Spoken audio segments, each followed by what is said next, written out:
మీరు వదిలేసినందుకు ఇవాళ నల్గొండ జిల్లా రైతుల మీద మరణ శాసనం వాళ్ళు రాసిండ్రు అధ్యక్ష.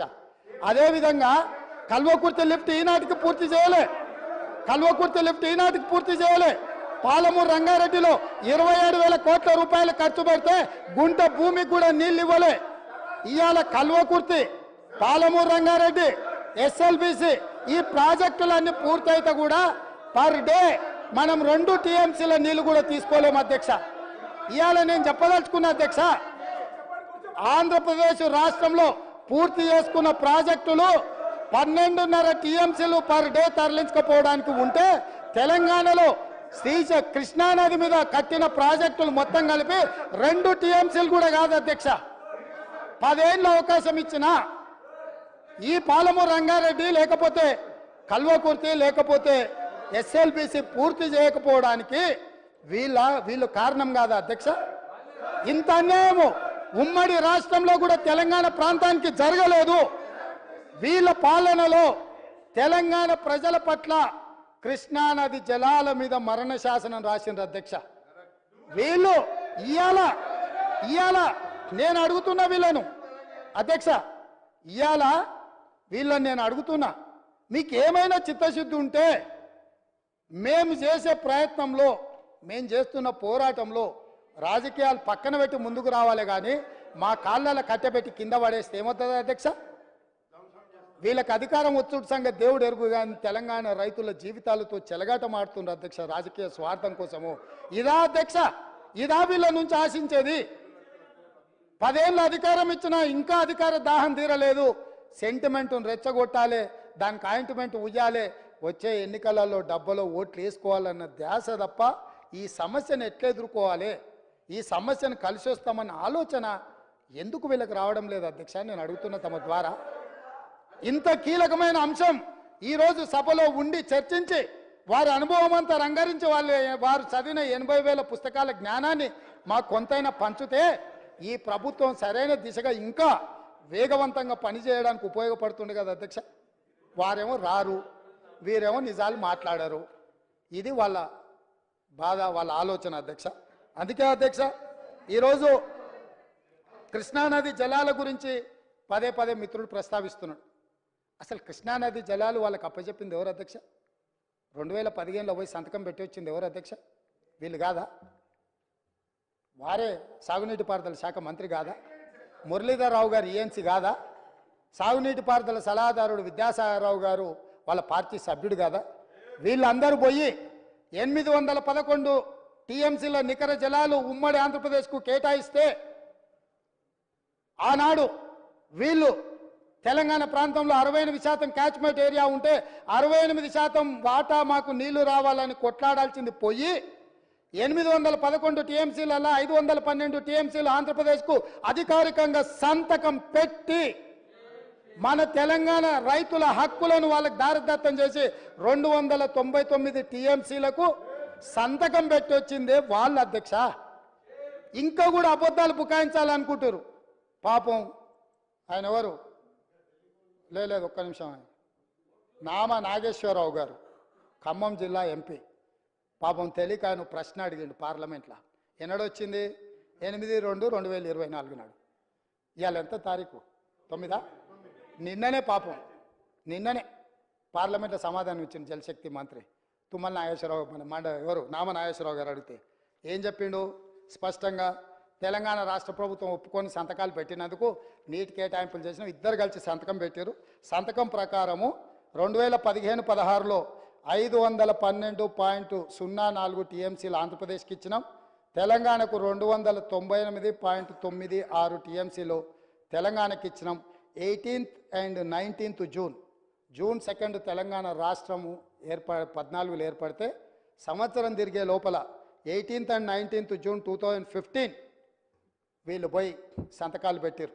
అదేవిధంగా 2000 మొదటి సంవత్సరం ఒకవేళ తెలిసి తెలవకనో అవగాహన ఉండి లేకనో అధికారంలోకి వచ్చిన ఆనందంలో ఏడ సంతకం పెడుతున్నామో చూసుకోకవేళ పెట్టిండ్రు అనుకుంటే సరే ఓసారి చూడనట్టు మనం ఏదన్నా అనుకోవచ్చు అధ్యక్ష. మళ్ళీ 2016-17లో సేమ్ దాని ప్రకారమే 21 and 22 జూన్ 2016 నాడు మళ్ళీ సేమ్ సంతకం పెట్టారు అధ్యక్ష. 2017-18లో మళ్ళీ 7th meeting of board held 4/11/2017. ఇట్లా 2023-24 వరకు కూడా సేమ్ సంతకాలు పెట్టిరుగో. ఇదే అధ్యక్ష నిన్న పార్లమెంట్లో కేంద్ర జలశక్తి మంత్రి సమాధానం ఇచ్చింది. ఇది నేను ఇంకెవరో కాదు, నామ నాగేశ్వరరావు గారు వాళ్ళ పార్లమెంటరీ పార్టీ నాయకుడు లోక్సభలో అడిగితే వారికే జవాబు ఇచ్చిండ్రు అధ్యక్ష. ఇప్పుడు నేను మిత్రుడు హరీష్ రావు గారిని అడుగుతున్నా, ఏం జవాబు చెప్తావు? మొత్తము దారదత్తం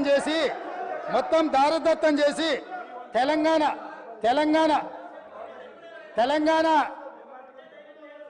జల హక్కుల్ని సర్వం దారదత్తం చేసి సంతకాలు పెట్టి తెలంగాణ ప్రజల హక్కుల మీద మరణ శాసనం రాసిన మీరు ఇప్పటికైనా తప్పు తెలుసుకొని మేం చేస్తున్న ప్రయత్నంలో కలిసి వస్తారేమని మేము అనుకున్నాం. కానీ ఇంకా కూడా ఇదే విధానం చేస్తే ఈసారి అక్కడ కూడా ఉండరయ్యా. అక్కడెక్కడో ఉంది కదా నాంపల్లి దర్గానో లేకపోతే బిర్లా మందిరం, అక్కడికి వెళ్తారు అధ్యక్ష ఇట్లా చేస్తే మాత్రం. అదేవిధంగా అధ్యక్ష పదే పదే మా మిత్రులు గొప్పతనం గురించి వరంగల్ గురించి మా సోదరులు చాలాసార్లు మాట్లాడుతూ ఉంటారు. ఒక జీవో కాపీ ఇవ్వదలుచుకున్న అధ్యక్ష, ఒక్క నిమిషం మీరు అవకాశం ఇస్తే వారి గొప్పతనం మీద నేను చెప్పదలుచుకున్నా అధ్యక్ష. అధ్యక్ష ప్రొఫెసర్ జయశంకర్ మీకు అందరికీ తెలుసు, వాళ్ళు ఒకవేళ మర్చిపోయినా మనందరం మర్చిపోలే, తెలంగాణ సిద్ధాంతకర్త. ఆయన విలేజ్ పేరు వచ్చేసి అక్కంపేట్, పరకాల శాసనసభ నియోజకవర్గంలో ఉంటాయి. వారు పుట్టి పెరిగి అక్కడనే ఉన్న అక్కంపేట విలేజ్ను రెవెన్యూ విలేజ్ కింద కూడా వాళ్ళు ప్రకటించలే అధ్యక్ష. ధరణి తెచ్చినాం దందాలు చేసినాం అని చెప్తారు తప్ప కనీసం జయశంకర్ గారు పుట్టి పెరిగిన ఊరు ఆయన చివరి కోరిక రెవెన్యూ విలేజ్గా అక్కంపేటను మార్చమని వారు కోరుకుంటే 9.5 సంవత్సరాలైన ప్రొఫెసర్ జయశంకర్ గారు సొంత ఊరుని తెలంగాణ రాష్ట్ర చిత్రపటం మీద రెవెన్యూ విలేజ్గా కూడా గుర్తించక ఒక అనాథలాగా వదిలేస్తే మా ప్రభుత్వం వచ్చినాక జీఓఆర్టీ నెంబర్ 405 7/12/2023 ఎన్నడు అధికారం చేపట్టిన అధ్యక్ష 7 తారీఖు నాడు, డిసెంబర్ 7 నాడు అధికారం చేపట్టిన మరుక్షణం ప్రొఫెసర్ జయశంకర్ గారు సొంత ఊరును రెవెన్యూ విలేజ్గా ప్రకటించి జీవో ఇచ్చింది. ప్రొఫెసర్ జయశంకర్ గారు సిద్ధాంతకర్తను గౌరవించిన గొప్ప చరిత్ర మా ప్రభుత్వాన్ని. వారి గ్రామాన్ని రెవెన్యూ విలేజ్గా తీర్చిదిద్దింది మా ప్రభుత్వం అధ్యక్ష. మేము ఎప్పుడు ఈ గొప్ప వ్యక్తులను ఎప్పుడు మేము ఈ చిన్న చూపు చూడలే. వాళ్ళు పార్టీ పెట్టుకున్న రోజు వాళ్ళకు నిల్వ నీడనిచ్చిన కొండా లక్ష్మణ్ బాపూజీ జలదృశ్యాన్ని వాళ్ళ పార్టీ ఆఫీస్కి ఇస్తే కనీసం ఆయన చనిపోయినప్పుడు చివరి చూపులకు కూడా వారిని చూడడానికి వారిని పరామర్శించడానికి పోలే. అట్లాంటిది మీరు తెలంగాణ గొప్పతనాల గురించి తెలంగాణ త్యాగాల గురించి మీరు మాట్లాడితే ఎట్లుంటుంది? దయ్యాలు వేదాలు ఒలవేసిండ్రు అని ఏదో అంటారు కదా, వీళ్ళని చూస్తే దయ్యాలు కూడా సిగ్గుపడేటట్టే ఉన్నాయి అధ్యక్ష. ఏమో వీళ్ళని మాతో పోలుస్తురేందని అదే చెప్పిన, అవి కూడా వీళ్ళని చూస్తే కొంచెం వెనక ముందు అయ్యేటట్టుంది. అదేవిధంగా అధ్యక్ష కొమరం భీం ఎవరు అధ్యక్ష? కొమరం భీముడు ఎవరి? కొమరం భీముడు జల్ జమీన్ జంగుల్ అని చెప్పి ఆ రోజు ఆదివాసీల కోసం యుద్ధం చేసిన పోరాట యోధుడు అధ్యక్ష. మనకు స్ఫూర్తి ప్రదాత. కొమరం భీం ఘాట్ ప్రకటించి